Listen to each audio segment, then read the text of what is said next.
এইটো আমাৰ বাবে অতি সুখবৰ এটা খুব ভাল সময়ত আমাৰ শ্ৰদ্ধাৰ অৰুণ হাজৰিকা দেৱলৈ অৰুণদালৈ আমি ধন্যবাদ জনাইছোঁ আৰু ২৬ বছৰীয়া এটা অভাৱ আমি দেখিয়ে আহিছোঁ। নগাঁৱৰ পৰা আমি নিজৰ ছবি যেতিয়া মুক্তি দিবলৈ বিচাৰোঁ তেতিয়াও দেখোঁ যে নগাঁৱৰ পৰা যোৰহাটলৈ বা নগাঁৱৰ পৰা গোলাঘাটলৈ এই গোটেই বাটটোত ইমান দীঘলীয়া ৰাস্তাত কোনো ধৰণৰ ছবিগৃহ নাই।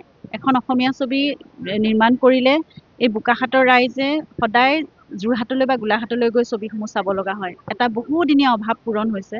গতিকে খুব ভাল এটা কথা আমাৰ অসমীয়া চিনেকৰ্মীসকলৰ বাবে, ছবি জগতৰ বাবে। দ্য ৰাইনো চিনেজ এটা খুব সুন্দৰকৈ নিৰ্মাণ কৰিছে, খুব অত্যাধুনিক আৰু কাৰিকৰী দিশতো সকলো উন্নত মানৰ এটা ছবিগৃহ। গতিকে ইয়াত খুব সকলোবোৰ ছবিয়ে উপভোগ্য হ'ব আৰু বহুত ভাল ভাল ছবি আহি আছে। এতিয়া চুপা-চুপি চলি আছে, হোমৱৰ্ক চলি আছে, মৰমৰ দেউতা আছে আৰু তাৰ উপৰিও বহুত ভাল ভাল ছবি আহি আছে। আজি আৰম্ভণি কৰিছে তেওঁলোকে। আমি অতি কৃতজ্ঞ আৰু আমি অতি আচলতে ভাগ্যশালী যে আমাৰ ছবি ৰৈ ৰৈ বিনালেৰে তেওঁলোকে আৰম্ভ কৰিছে। অৰুণদাৰ লগত জুবিনে বহু দিনৰ পৰা এই কথাটো পাতি আছিল।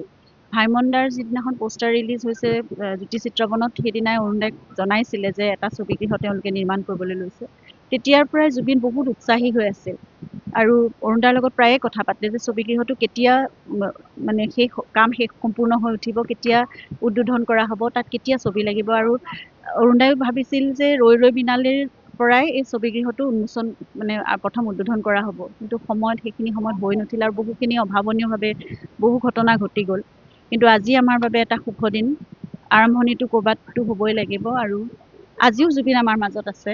তেওঁ যি উৎসাহেৰে চাই আছিল, আজিও তেওঁ সেই উৎসাহেৰেই চাই আছে। তেওঁ সেইখিনি অনুভৱ কৰিছে। সকলোকে শুভকামনা নিশ্চয় তেওঁ জনাইছে আৰু এটা বহুদিনীয়া অভাৱ পূৰণ হ'ল, পুনৰ কৈছোঁ। গতিকে ভালদৰে চলি যাওক, সকলোকে শুভকামনা জনাইছোঁ। এই ছবিগৃহৰ লগত জড়িত সকলোৱে, অৰুণদাকে প্ৰমুখ কৰি তেওঁ ভাতৃবৃন্দ সকলোকে আৰু বোকাখাটবাসী ৰাইজলৈ বিশেষকৈ অভিনন্দন জনাইছোঁ। তেওঁলোকে এতিয়া ভাল ভাল ছবিসমূহ সঁহাৰি দি, অসমীয়া ছবিলৈ বিশেষকৈ সঁহাৰি দি ভাল ছবিসমূহলৈ তেওঁলোকে আহি ছবিগৃহত ছবিসমূহ উপভোগ কৰক আৰু তেনেদৰে অসমীয়া ছবিয়ে উত্তৰ আমি দেখি যাবলৈ পাম।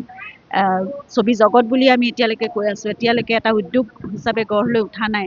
গতিকে ৯০ বছৰীয়া পৰিক্ৰমা অতিক্ৰম কৰাৰ পিছত অসমীয়া ছবি জগতে যাতে এক বিশেষ স্থান পায়, সেয়াও আমি আশা কৰিছোঁ। আৰু বোকাখাটবাসী ৰাইজ নিশ্চয় খুবেই সংস্কৃতিপ্ৰেমী ৰাইজ। তেওঁলোকে সদায় আমাক সহায় সহযোগিতা সেইখিনি দেখুৱাব।